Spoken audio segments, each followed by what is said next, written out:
Lois Lowry, le passeur, chapitre 1. On était presque en décembre et Jonas commençait à avoir peur. Non, ce n'est pas le bon mot, pensa Jonas. La peur, c'était ce sentiment de nausée profonde quand on pressentait que quelque chose de terrible allait arriver. C'est ce qu'il avait ressenti un an auparavant, lorsqu'un avion non identifié avait survolé la communauté à 2 reprises. Il l'avait vu les 2 fois. Jetant un coup d'œil vers le ciel, il avait vu passer l'appareil effilé, presque flou à la vitesse à laquelle il volait, et une seconde après, il avait entendu la déflagration qui avait suivi. Et puis de nouveau le même avion, un instant plus tard, mais dans l'autre sens. Au début, il avait été fasciné. Il n'avait jamais vu d'avion de si près, car le règlement interdisait aux pilotes de survoler la communauté. De temps en temps, quand un avion de marchandises venait de se poser sur la piste d'atterrissage de l'autre côté de la rivière, les enfants prenaient leur vélo et allaient sur la berge assister, intrigués, au déchargement, puis au décollage, qui se faisait toujours vers l'ouest, à l'opposé de la communauté. Mais l'avion de l'an dernier était différent. Ce n'était pas un de ces avions de marchandises trapus, au ventre renflé, mais un monoplace au nez pointu. Jetant un regard inquiet autour de lui, Jonas avait vu les autres, les adultes comme les enfants, interrompre ce qu'ils étaient en train de faire et attendre, perplexes, qu'on leur explique cet événement effrayant.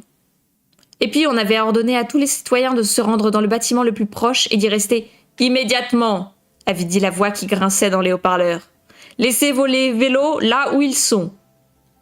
Jonas avait aussitôt obéi, il avait laissé tomber son vélo sur le chemin qui se trouvait derrière son habitation familiale.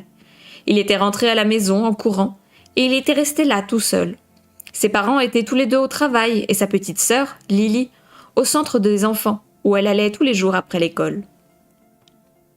En regardant par la fenêtre, il n'avait vu personne, ni les agents de nettoyage, ni les jardiniers, ni les équipes de livraison des aliments.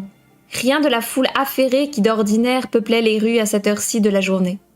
Il ne voyait que les vélos abandonnés, çà et là sur le côté. Une roue tournait encore lentement sur elle-même. Là, il avait eu peur.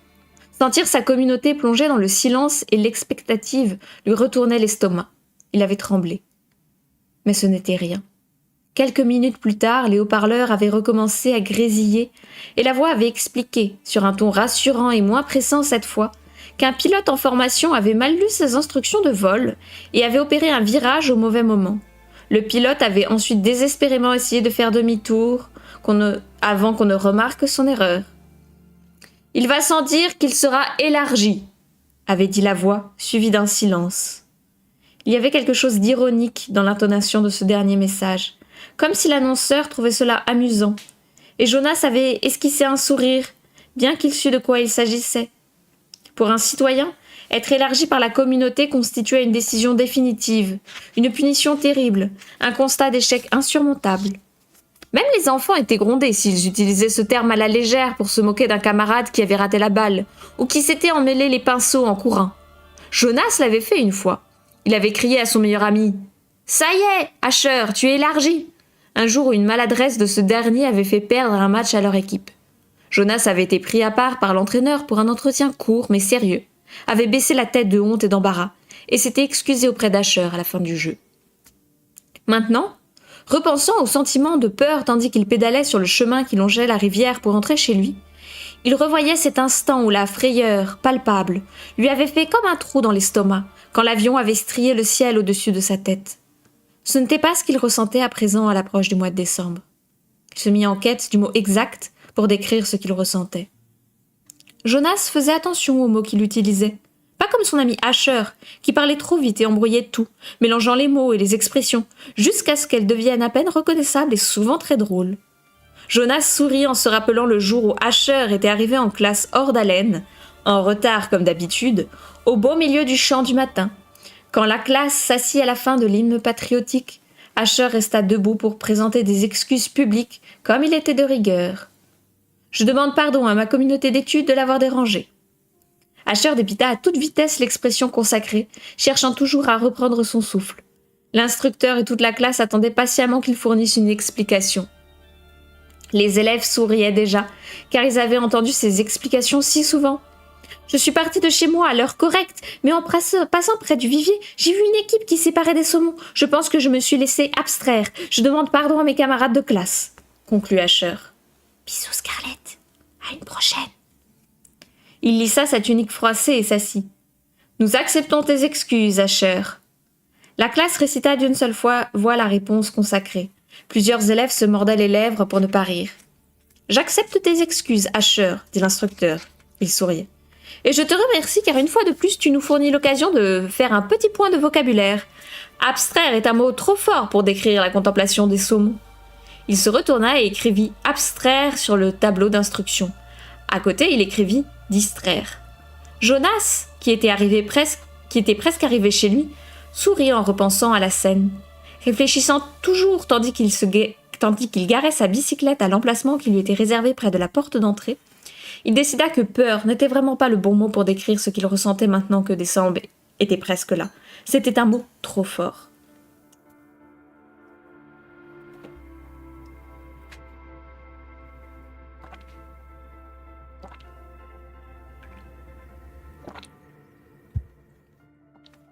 Il avait attendu longtemps ce mois de décembre exceptionnel. Maintenant qu'il était tout proche, il n'avait pas peur, mais il avait hâte. Voilà, il avait hâte que cela arrive. Il était excité, bien sûr. Tous les 11 ans étaient excités à la perspective de cet événement qui arrivait à grands pas. Pourtant, il sentait en lui comme une vague angoisse quand il y pensait, quand il cherchait à imaginer ce qu'il allait se passer. De l'appréhension, décida Jonas. Voilà ce que je ressens. « Qui veut passer en premier ce soir ?» demanda le père de Jonas à la fin du repas. Parler le soir des émotions qu'on avait ressenties au cours de la journée constituait un des rituels. Parfois, Jonas et sa sœur Lily se chamaillaient pour passer en premier. Leurs parents aussi, bien sûr, suivaient ce rituel, et eux aussi chaque soir décrivaient ce qu'ils avaient ressenti. Mais comme tous les parents, comme tous les adultes, ils ne se chamaillaient jamais pour passer en premier. Ce soir, Jonas non plus n'avait pas envie de se chamailler. Ses sentiments étaient trop compliqués. Il souhaitait les partager, mais il n'était pas pressé de commencer à trier parmi les émotions complexes qui l'habitaient, même avec l'aide que ses parents pouvaient lui apporter. « Vas-y, Lily, » dit-il en voyant sa jeune sœur qui était beaucoup plus jeune que lui, une 7 ans seulement, s'agiter sur sa chaise avec impatience. « J'ai été très en colère aujourd'hui, » annonça Lily. « On était au terrain de jeu avec mon groupe d'âge du centre des enfants et on a reçu la visite d'un groupe de 7 ans. Ils ne respectaient pas du tout les règles. Il y en avait un individu masculin, je ne connais pas son nom, qui doublait toujours tout le monde dans la queue du toboggan alors qu'on était tous en train d'attendre. J'étais très fâchée contre lui. J'ai serré mon poing comme ça. » Elle brandit son poing et le reste de la famille sourit devant ce petit geste de défi. « Pourquoi est-ce que les visiteurs ne respectaient pas les règlements, à ton avis ?» demanda maman. Lily réfléchit et secoua la tête. « Je ne sais pas. Ils se conduisaient comme des animaux ?» suggéra Jonas et il rit. « C'est ça !» dit Lily en riant aussi. Ni l'un ni l'autre ne savait ce que le mot signifiait exactement, mais on l'utilisait souvent pour décrire quelqu'un de mal élevé ou de maladroit, quelqu'un à côté de la plaque. « D'où venaient ces visiteurs ?» demanda papa. Lily fronça les sourcils, essayant de se souvenir. « Notre moniteur l'a dit dans son discours de bienvenue, mais je ne me rappelle pas. Je ne devais pas faire attention. C'était d'une autre communauté. Ils étaient partis très tôt, ils avaient pris leur déjeuner dans le bus. » Maman hocha la tête. « Penses-tu qu'il est possible que leurs règlements soient différents, et donc qu'ils ignorent tout simplement les règles de votre terrain de jeu ?» Lily haussa les épaules, mais elle acquiesça. « C'est possible. »« Tu es déjà allé rendre visite à d'autres communautés, non ?» demanda Jonas. « Moi, je l'ai fait souvent avec mon groupe d'âge. » Lily acquiesça de nouveau. « Quand nous étions des 6 ans, nous sommes allés passer toute une journée d'école avec un groupe de 6 ans dans leur communauté. »« Et comment te sentais-tu là-bas ?» Lily fronça les sourcils. « Bizarre, leur méthode était différente. Ils apprenaient des choses que mon groupe n'avait pas encore apprises et on se sentait un peu idiot. » Papa écoutait avec intérêt. « Je pense à une chose, Lily, dit-il, à propos du garçon qui ne respectait pas le règlement aujourd'hui. Crois-tu qu'il est possible qu'il se soit senti bizarre et un peu idiot dans cet endroit nouveau, avec des règles qu'il ne connaissait pas ?» Lily médita la question. « Oui, finit-elle par répondre. « J'ai un peu de peine pour lui, dit Jonas, même si je ne le connais pas. J'ai toujours de la peine pour quelqu'un qui se retrouve dans un endroit où il se sent bizarre et idiot. »« Et toi, Lily, qu'est-ce que tu ressens maintenant ?» demanda papa. « Toujours en colère ?»« Je crois que non, décida Lily. Je crois que j'ai un peu de peine pour lui, et je regrette d'avoir serré les poings. » Elle sourit jusqu'aux oreilles. Jonas lui sourit en retour. Les sentiments de Lily étaient toujours bien carrés, assez simples, faciles à résoudre en général. Sans doute les siens l'étaient-ils aussi quand il était un 7 ans. Il écouta poliment, quoique pas très attentivement, quand ce fut au tour de son père de décrire l'inquiétude qu'il avait ressentie au travail ce jour-là. Il s'inquiétait pour l'un des nouveau-nés qui n'allait pas bien. Le père de Jonas était nourricier. Lui et les autres nourriciers étaient chargés de subvenir à tous les besoins physiques et affectifs de chaque nouveau-né durant ses premiers mois. C'était un métier très important. Jonas en était conscient, mais qui ne l'intéressait pas beaucoup. « De quel sexe » demanda Lily. « Masculin », répondit papa. « C'est un joli petit individu masculin qui a très bon caractère.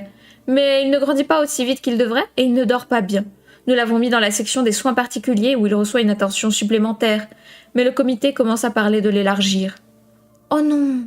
murmura maman avec compassion. « Je sais combien ça doit te rendre triste. » Jonas et Lily hochèrent aussi la tête avec compassion. L'élargissement des nouveau-nés était toujours triste car ils n'avaient pas eu la chance de connaître la vie au sein de la communauté et ils n'avaient rien fait de mal. Il n'y avait eu que 2 cas où l'élargissement n'était pas une punition. L'élargissement des personnes âgées, qui était un moment de réjouissance venant clore une vie bien remplie et pleinement vécue, et l'élargissement des nouveau-nés, qui laissait toujours un sentiment d'impuissance.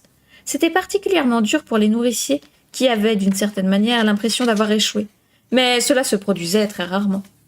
« Enfin, dit papa, je vais continuer à essayer. Je pense demander au comité la permission de l'amener ici le soir, si vous n'y voyez pas d'inconvénient. Vous savez comment sont les équipes de nuit. Je crois que ce petit gars a besoin de quelque chose de plus. »« Bien sûr, dit maman, et Jonas et Lily acquiescèrent. Ils avaient déjà entendu papa se plaindre des équipes de nuit.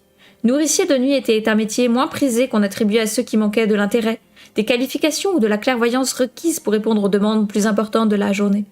La plupart des gens qui formaient les équipes de nuit n'avaient pas de conjoint, parce qu'il leur manquait aussi la capacité fondamentale de communiquer avec les autres capacités requises pour pouvoir créer une cellule familiale.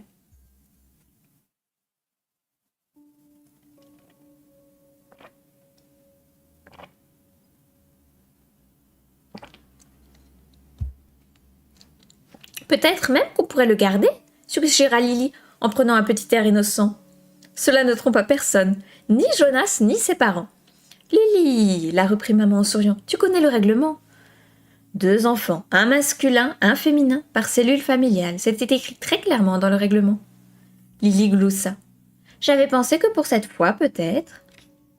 Enfin, ce fut à maman, qui détenait un poste au centre de la justice, de parler de ses sentiments. Ce jour-là, un récidiviste avait comparu devant elle. Quelqu'un qui avait déjà enfreint le règlement, qui avait subi, du moins l'espérait-elle, une peine juste et adéquate, et qui avait été réinséré dans son métier, son habitation et sa cellule familiale.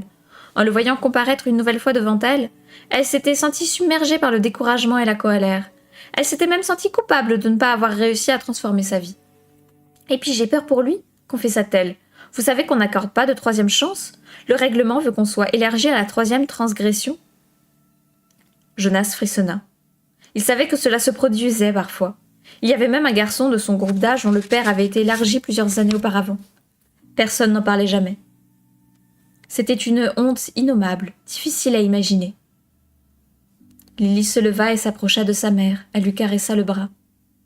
Sans quitter sa place, papa se pencha et lui prit la main. Jonas lui prit l'autre. À tour de rôle, ils s'efforcèrent de la réconforter. Elle sourit bientôt, les remercia et déclara qu'elle se sentait apaisée.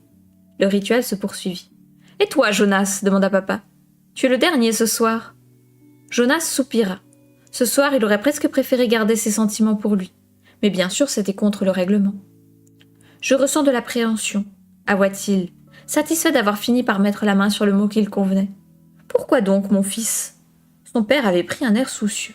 « Je sais bien qu'il n'y a pas de quoi s'inquiéter, » expliqua Jonas, « et que tous les adultes sont passés par là. Je sais que tu es passé par là, papa. Et toi aussi, maman. Mais c'est la cérémonie qui me tracasse. On est presque en décembre. » Lily ouvrit les grands yeux. « Bisous, Morkisler. »« La cérémonie des 12 ans, » dit-elle d'une voix assourdie par le respect que la situation imposait. Même les petits-enfants, ceux de son âge, voire plus jeunes, savaient que cet événement les attendait un jour, eux aussi. « Je suis content que tu nous en aies parlé, Jonas, » dit papa.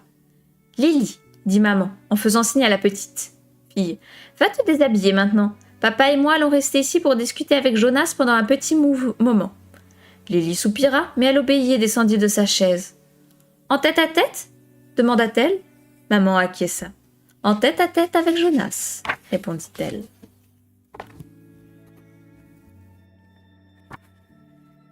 Chapitre 2. Jonas regarda son père se verser une tasse de café.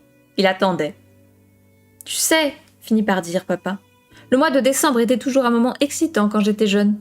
Je suis sûre que c'est pareil pour toi et pour Lily. Chaque décembre apporte tellement de changements. » Jonas acquiesça. Il pouvait se remémorer chaque mois de décembre depuis qu'il était devenu, disons, 4 ans. Ceux d'avant avaient disparu de sa mémoire, mais il savait qu'il avait toujours été important, et il se rappelait les premiers décembre de Lily. Il se souvenait du jour où sa famille avait reçu sa petite sœur, et où on lui avait donné son nom, et où elle était devenue un an. La cérémonie des 1 an était toujours drôle et bruyante. Chaque décembre, tous les enfants nés au cours de l'année précédente devenaient des 1 an. Les nourriciers qui s'en occupaient depuis leur naissance les amenaient à l'estrade un à un. Ils étaient toujours 50 par groupe d'âge, à condition qu'aucun n'ait été élargi cette année-là.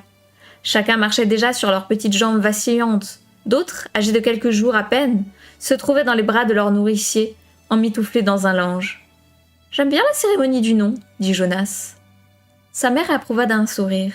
« L'année où nous avons eu Lily, nous savons bien sûr que nous allions recevoir notre enfant féminin, puisque nous avions déposé notre demande et qu'elle avait été acceptée. Mais je n'arrêtais pas de me demander quel serait son nom. »« J'aurais pu jeter un petit coup d'œil à la liste avant la cérémonie, » confia papa. « Le comité la prépare toujours à l'avance et elle est conservée au centre nourricier. »« En fait, poursuivit-il, je me sens un petit peu coupable, mais j'y suis allée cet après-midi même pour voir si la liste des noms de cette année était déjà prête.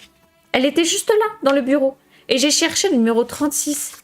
C'est le petit bonhomme dont l'état de santé m'inquiète, parce que je me suis dit que cela améliorerait peut-être son développement si je pouvais l'appeler par son nom. En privé, bien sûr, quand il n'y aura personne d'autre dans les parages. »« Est-ce que tu l'as trouvé ?» demanda Jonas. Il était fasciné. Ce n'était sans doute pas une loi très importante, mais le simple fait que son père ait pu enfreindre le règlement l'impressionnait profondément. Il regarda sa mère à la dérobée, puisque c'était elle qui était chargée de veiller au respect de la loi, et il fut soulagé de constater qu'elle souriait. Son père acquiesça. Il s'appellera, à condition bien sûr qu'il arrive jusqu'à la cérémonie du nom et qu'il ne soit pas élargi avant, Gabriel. C'est ce que je lui chuchote à l'oreille toutes les 4 heures en lui donnant son biberon et pendant les séances d'exercice physique et de jeu, quand personne ne peut nous entendre. En fait, je l'appelle Gabi, précisa-t-il, et il sourit. Gabi, s'entraîna Jonas, c'est un beau nom, décida-t-il.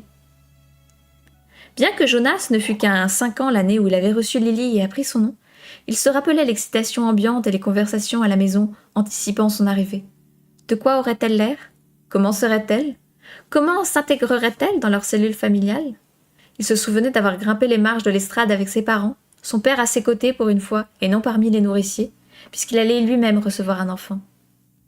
Il se rappelait comment sa mère avait pris le nouveau-né, c'est-à-dire sa sœur, dans ses bras, tandis qu'on lisait le document devant toutes les cellules familiales réunies. « Nouveau-né numéro 23 » avait lu le nommeur, Lily. Il se rappelait l'expression de bonheur sur le visage de son père qui avait murmuré « C'est une de mes préférées. J'espérais que ce serait elle. » La salle avait applaudi, et Jonas avait acquiescé un sourire. Il aimait bien le nom de sa sœur. Lily, à moitié endormie, avait agité sa petite main. Puis il était descendu pour laisser la place à la cellule familiale suivante. « Quand j'étais à 11 ans, dit son père, comme toi, Jonas, je n'en pouvais plus d'attendre la cérémonie des 12 ans. Cela dure 2 longs jours. Je me souviens de m'être amusée à la cérémonie des 1 an, comme toujours, mais je n'ai pas fait très attention aux autres. Sauf pour celle de ma sœur. Elle devenait 9 ans cette année-là, et allait recevoir son vélo. Je lui avais déjà appris à en faire sur le mien, même si techniquement je n'aurais pas dû. » Jonas rit. C'était une des rares lois à ne pas être prise au sérieux et à être presque toujours transgressée. Les enfants recevaient tous leur vélo à l'âge de 9 ans et n'avaient pas le droit d'en faire avant. Mais la plupart du temps, les frères et les sœurs plus âgés apprenaient en cachette aux plus jeunes à se tenir sur une bicyclette. Jonas pensait déjà à apprendre à Lily. On parlait de changer la loi et de donner des vélos plus tôt. Un comité était chargé d'étudier la question. C'était toujours une source de plaisanterie quand un comité se chargeait d'étudier une question. On disait que les membres du comité avaient le temps de devenir des sages avant que la loi ne fût transformée.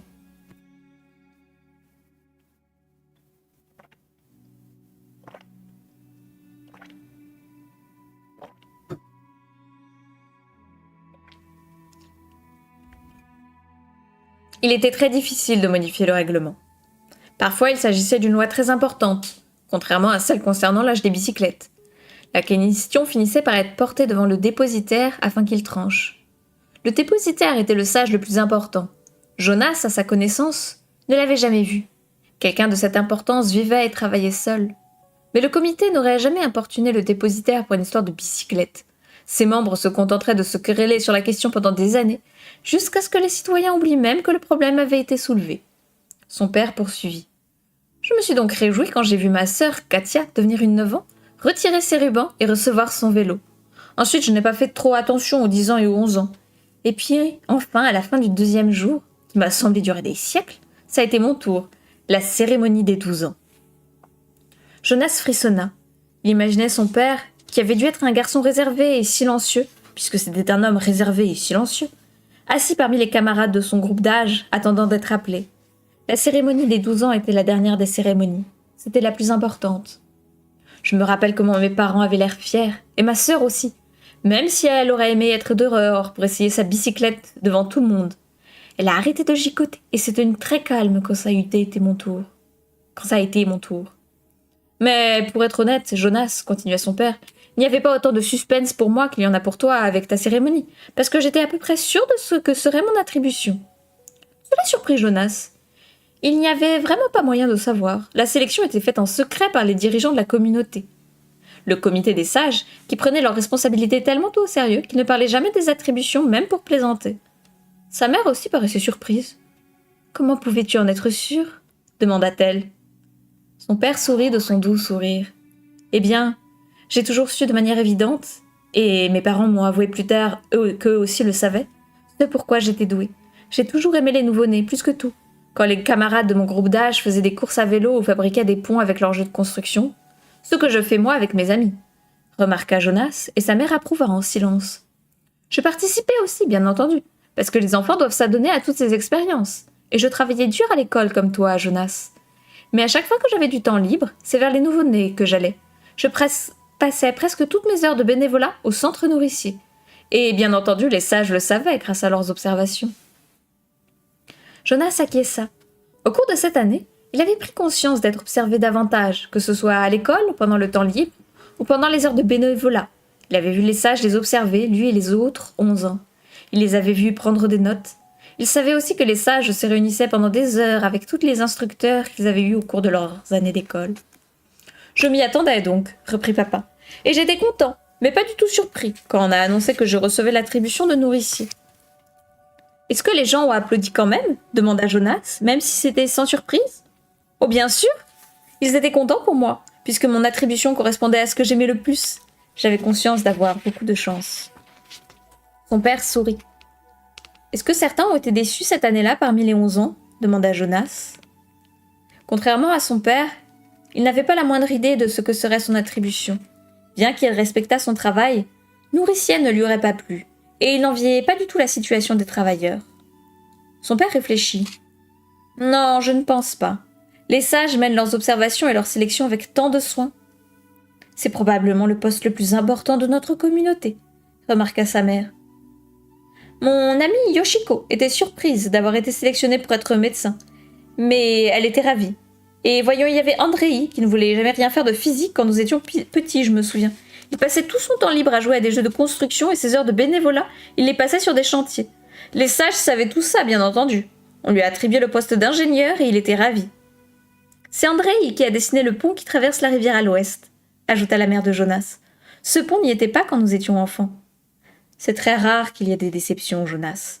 Je ne pense pas que cela doive t'inquiéter, dit son père pour le rassurer. Coucou Lenny. Coucou Alice. Bonsoir de 11h34, comment allez-vous? Attendez, je fais une petite pause dans la lecture quand même pour vous accueillir et faire un petit out à Alice Rage qui stream tous les matins de la broderie vénère. Alors, la broderie vénère, ça veut pas dire que... C'est très si drôle en fait, Alice. C'est genre... Non. Vénère de gauche. Ce vénère-là. Coucou. L'UHV 3 stars. Comment allez-vous? C'était bien ce matin? Qu'est-ce que tu faisais ce matin? Coucou Julie Jeanne chérie 2. Que que faisais-tu? Nous, on a commencé la lecture du Passeur de Lois Lowry. Peut-être que vous avez eu l'occasion de le lire en 3e. C'est souvent la lecture qu'on avait en 3e. Alors, l'histoire là est pas plus marrante que les trucs un peu durs que vous avez vus avec Alice. Mais le début, ça va. Ça te dit rien? C'est une dystopie. C'est une dystopie en plusieurs étapes. Pour vous résumer un peu, vu que vous arrivez en cours de chapitre, on est dans une communauté.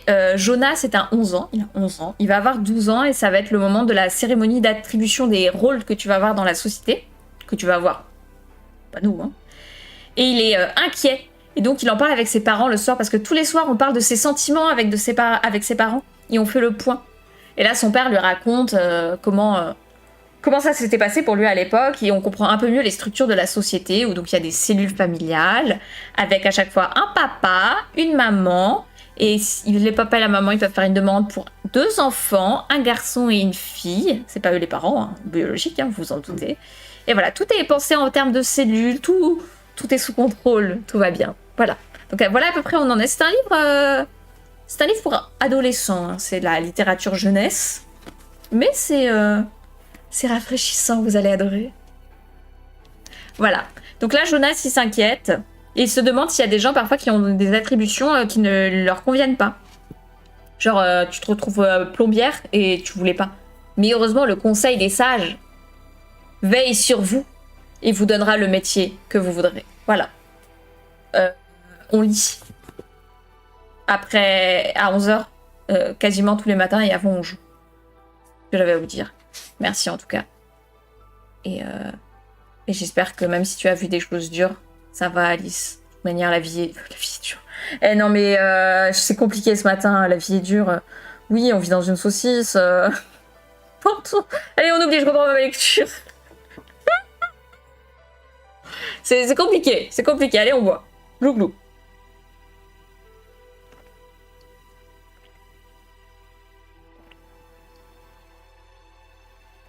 Donc là, son père lui dit que si jamais il s'inquiète pour son attribution, qu'il s'inquiète pas, il y a une procédure d'appel. Là-dessus, ils se mirent à rire. C'était un comité qui se chargeait d'étudier la question quand quelqu'un faisait appel. Je m'inquiète un peu pour l'attribution d'Asher, avoua Jonas. Asher, c'est son meilleur ami et... Merci Julie pour le follow. Et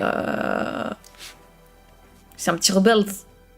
Asher est vraiment sympa, mais il n'a pas vraiment de centre d'intérêt sérieux. Il s'amuse de tout. Son père émit un petit gloussement. Tu sais, dit-il, je me rappelle quand Asher était un nouveau-né au centre nourricier, avant qu'il n'ait reçu son nom.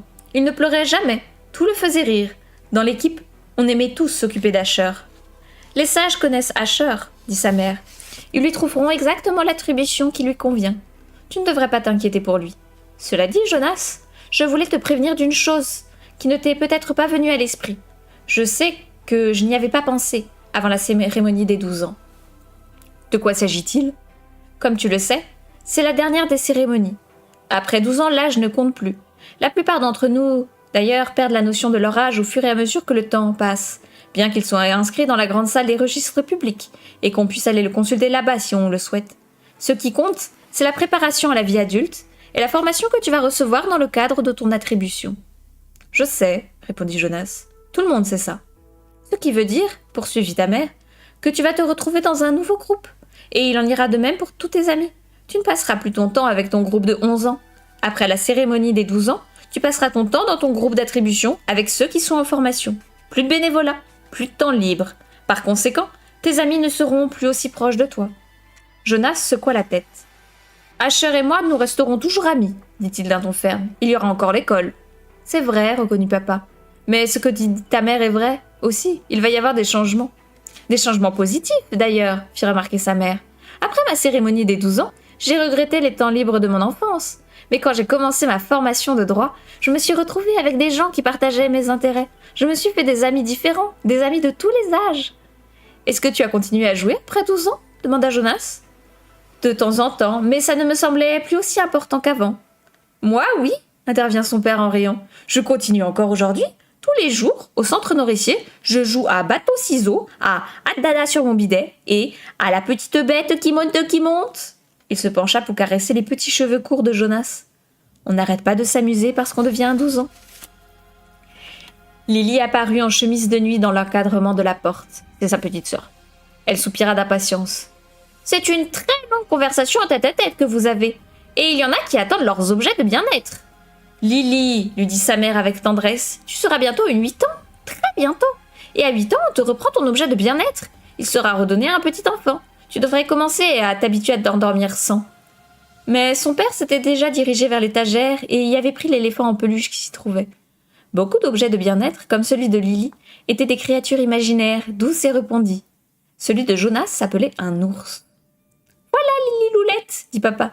Je vais venir t'aider à retirer tes rubans. » Jonas et sa maman échangèrent un petit regard, mais les suivirent des yeux avec affection, tandis que Lily et son père se dirigeaient vers la chambre à coucher de la petite fille, l'éléphant en peluche qu'on lui avait donné à sa naissance sous le bras. Sa mère se rendit à son grand bureau et ouvrit sa mallette. On aurait dit qu'elle ne s'arrêtait jamais de travailler, même pas le soir à la maison. Jonas aussi alla à son bureau et commença à chercher parmi ses affaires d'école son devoir du soir. Mais son esprit restait préoccupé par le mois de décembre qui approchait et la cérémonie qui allait se dérouler. Bien que cette discussion avec ses parents lui rassurait, il n'avait pas la moindre idée de l'attribution que les sages gardaient en réserve, ni de ce qu'il en penserait le jour venu. Peut-être que je peux lire le 3e chapitre. Oui. Chapitre 3. « Oh, regarde !» s'exclama Lily joyeusement. « Comme il est mignon, comme il est petit, il a des drôles d'yeux comme toi, Jonas. » Jonas lui lança un regard furieux. Il n'appréciait pas qu'elle ait parlé de ses yeux et espérait que son père la gronderait. Mais papa était occupé à détacher le coussin fixé sur le porte-bagages. Le couffin, pas le coussin. Jonas s'approcha pour voir. C'est la première chose qu'il remarqua en regardant le nouveau-né qui jetait des petits coups d'œil curieux autour de lui, les yeux pâles. Presque tous les citoyens de la communauté avaient les yeux foncés. Ses parents, Lily, tous les camarades de son groupe d'âge et tous ses amis. Mais il y avait quelques exceptions. Jonas et aussi une 5 ans, qu'il avait repérée parce qu'elle avait ses yeux différents et plus clairs. Personne ne parlait de ces genres de choses. Bien qu'il ne fût pas inscrit dans le règlement, on jugeait malpoli d'attirer l'attention sur des aspects dérangeants ou différents des individus. Lily ferait bien de se mettre ça dans la tête, pensa-t-il, ou elle risquait de se faire réprimander pour son manque de tact. Papa rangea sa bicyclette à son emplacement habituel, puis il prit le couffin et le porta jusqu'à la maison. Lily les suivit et se retourna pour jeter à Jonas, sur un ton taquin. « Peut-être qu'il a eu la même mère porteuse que toi ?»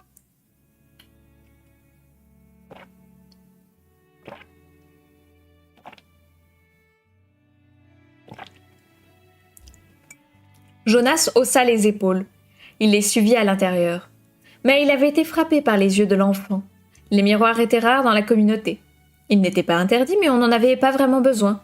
Et Jonas n'avait tout simplement jamais pris la peine de s'examiner dans une glace, même quand il se trouvait dans un lieu qui en était pourvu. La vue de cet enfant lui rappelait soudain que les yeux pâles n'étaient pas seulement une rareté, mais qu'ils donnaient aussi à celui qui les avait un air... Qu'est-ce que c'était exactement ? Un air profond, décida-t-il, comme si l'on regardait dans les yeux limpides d'une rivière jusqu'au fond, là où gisaient peut-être des choses qui n'avaient pas encore été découvertes. Cela le mit mal à l'aise de penser qu'il avait cet air-là lui aussi. Il se dirigea vers son bureau en faisant semblant de ne pas s'intéresser au nouveau-né. De l'autre côté de la pièce, maman et Lily étaient penchées sur lui tandis que papa le débarrassait du linge qui l'enveloppait. « Comment s'appelle son objet de bien-être » demanda Lily en prenant la créature en peluche qui se trouvait dans le couffin à côté du nouveau-né. Papa jeta un coup d'œil à l'objet. « Hippo. » Lily pouffa devant ce mot bizarre. « Hippo » répétait-elle en reposant. Elle regarda le bébé qui, libéré de sa couverture, agitait les bras. « Je trouve que les nouveau-nés sont tellement mignons, » dit-elle dans un soupir. « J'espère qu'on m'attribuera le rôle de mère porteuse. »« Lily !» Le ton de maman était très vif. « Ne dis pas cela. C'est une attribution très peu honorifique. »« Mais j'en discutais avec Natacha, tu sais la 10 ans qui habite tout à côté. Elle fait une partie de son bénévolat au centre des naissances. Et elle m'a dit que les mères porteuses sont très bien nourries, elles font des petits exercices de gymnastique, mais la plupart du temps elles jouent et elles s'amusent en attendant. Je pense que j'aimerais ça, rétorqua Lily d'un air maussade. 3 ans, reprit maman d'un ton ferme. 3 naissances et c'est tout. Après ça, ce sont des travailleuses pour le reste de leur vie d'adulte, jusqu'à ce qu'elles rentrent à la maison des anciens. C'est ça que tu veux, Lily ? 3 années à ne rien faire et ensuite un travail physique éprouvant jusqu'à la fin de ta vie ? Bon, non, d'accord, reconnut Lily à contre-cœur. Papa retourna l'enfant sur le ventre dans son couffin. Il s'assit à côté de lui et se mit à frotter son petit dos en cadence. De toute façon, Lily Loulette, dit-il tendrement, les mères porteuses ne voient jamais de nouveau-nés. Si tu aimes tant les tout-petits, tu devrais plutôt espérer l'attribution de nourricière. Quand tu seras une de 8 ans et que tu commenceras ton bénévolat, tu peux en faire une partie au centre nourricier, suggéra maman. Je pense que c'est ce que je ferai, dit Lily. Elle s'agenouilla près du couffin. C'est comment son nom déjà? Gabriel. Coucou Gabriel, chantonna-t-elle. Puis elle gloussa. Oula, je crois qu'il dort, je ferais mieux de me taire. Jonas se mit à ses devoirs. Il y a des chances, pensa-t-il. Lily ne se taisait jamais. Elle devrait plutôt espérer l'attribution d'annonceuse, comme ça elle pourrait rester assise toute la journée à faire passer des messages au microphone. Il sourit intérieurement à l'idée que sa sœur, prenant la voix monotone et le ton important propre, semblait-il, à tous les annonceurs pour dire des choses comme « Attention, ceci est un rappel aux individus féminins de moins de 9 ans. Les rubans doivent être attachés en permanence. » Il se tourna vers Lily et constata avec satisfaction que, comme d'habitude, ses rubans dénoués pendouillaient. Il y aurait certainement un message de ce genre dans peu de temps qui serait adressé principalement à Lily, même si, bien sûr, son nom ne serait pas mentionné. Tout le monde le saurait. Tout le monde l'avait su, se souvint-il avec humiliation que le message « Attention, ceci est un rappel aux individus masculins de 11 ans qu'il est interdit d'emporter les objets qui se trouvent dans la cour de récréation et que les goûters sont faits pour être mangés et non pour être conservés. » Lui était directement adressé le jour où, le mois dernier, il avait rapporté une pomme chez lui. Personne n'en avait parlé, même pas ses parents, parce que le message public avait suffi à générer les remords nécessaires. Jonas avait bien entendu jeter la pomme et s'était excusé auprès du directeur des loisirs le lendemain matin, avant d'entrer en cours. Jonas repensa à l'incident. Il en était encore abasourdi. Non pas à cause du message ou parce qu'il avait dû présenter ses excuses. C'étaient les mesures habituelles et il les avait méritées. Mais à cause de l'incident lui-même. Il aurait sans doute dû parler de sa perplexité ce soir-là quand les membres de sa cellule familiale avaient partagé leurs sentiments de la journée. Mais il n'était pas parvenu à démêler l'origine de sa confusion, ni à trouver les mots pour l'exprimer, si bien qu'il avait laissé tomber. Cela s'était passé pendant la récréation, alors qu'il jouait avec Asher. Jonas avait pris une pomme dans le panier du goûter et l'avait lancée à son ami comme ça. Asher la lui avait renvoyée, et ils avaient commencé à jouer à la balle avec. Ce jeu n'avait rien de particulier et il s'y était déjà livré un nombre incalculable de fois. Envoyer la balle, rattraper la balle, envoyer la balle, rattraper la balle. C'était sans effort pour Jonas et même un peu ennuyeux. Asher lui aimait ça, et il était tenu d'y jouer régulièrement pour améliorer la coordination de ses mains et de ses yeux qui étaient en dessous de la norme. Soudain, Jonas, qui suivait des yeux la course du fruit dans les airs, avait remarqué qu'il avait... C'était là l'élément qu'il ne parvenait pas à comprendre, que la pomme avait changé, l'espace d'un instant. Cela s'était produit à mi-course, se rappelait-il. Puis la pomme s'était retrouvée dans sa main, et il l'avait minutieusement inspectée. La même taille, la même forme, une sphère parfaite, la même teinte indéfinissable, comparable à celle de sa tunique. Cette pomme n'avait absolument rien de remarquable. Il l'avait fait passer plusieurs fois de suite d'une main dans l'autre, puis il l'avait de nouveau lancée à Asher, et là encore dans l'air, l'espace d'un instant, elle avait changé. C'était arrivé 4 fois. Jonas avait cligné des yeux, regardé autour de lui, et jeté un coup d'œil oblique à la plaque d'identification attachée à sa tunique pour vérifier l'état de sa vision. Il pouvait lire son nom sans problème. Il pouvait aussi voir Asher sans problème à l'autre bout de la cour. Et il n'avait eu aucun mal à rattraper la pomme.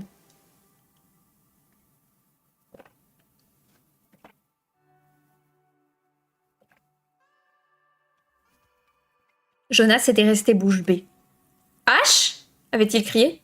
« Tu ne trouves pas qu'elle a quelque chose de bizarre, cette pomme ?»« Si !» avait répondu Asher en riant. « Elle n'arrête pas de me sauter des mains !» Il venait encore de la faire tomber.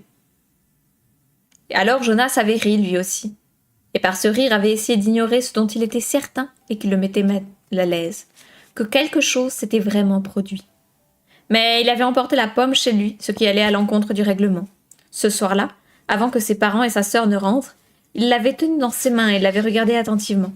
Elle était un peu abîmée maintenant, parce que Asher l'avait fait tomber plusieurs fois. Mais cette pomme n'avait absolument rien de spécial. Il l'avait examinée à la loupe. Il l'avait lancée plusieurs fois à travers la chambre, et il l'avait fait rouler sur son bureau en espérant que la chose se reproduirait. Mais elle ne s'était pas reproduite. Tout ce qui s'était produit, ce soir-là, c'était le message au haut-parleur, le message qui s'adressait à lui sans prononcer son nom, et suite auquel ses 2 parents avaient jeté un regard lourd de sens à la pomme qui se trouvait toujours sur son bureau. Assis devant ses devoirs, tandis que sa famille était penchée sur l'enfant dans son couffin, Jonas secoua la tête pour se débarrasser de cet étrange souvenir. Il se força à arranger ses cours et à travailler un peu avant le repas du soir. Gabriel, le nouveau-né, s'agitait et pleurnichait. Et papa expliquait à voix basse à Lily comment le nourrir tout en déballant les biberons et le lait en poudre. La soirée se déroula comme toutes les soirées, de la cellule familiale, de l'habitation, de la communauté. Un moment de calme et de réflexion, de renouveau et de préparation pour le jour à venir, à une différence près. L'arrivée du nouveau-né aux yeux pâles, graves et emplis de ce mystérieux savoir.